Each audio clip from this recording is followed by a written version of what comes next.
আসসালামু আলাইকুম সবাইকে, যে যেখান থেকে আমার এই ভিডিওটি দেখছেন সবার প্রতি আন্তরিক শুভেচ্ছা এবং ভালোবাসা রইল। আজকে আমরা দৌলতপুর বাজার ঘুরে দেখব, শীতের সকালের বাজার।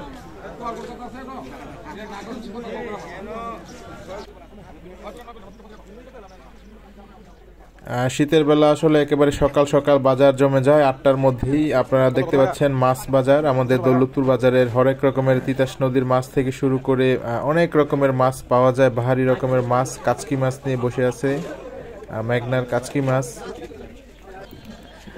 তারপরে এই যে দিক দিয়ে তেলাপিয়া থেকে শুরু করে অনেক মাছ দেখা যাচ্ছে। এই যে ছোট ছোট গুড়া মাছ, টাকি মাছ, শিং মাছ।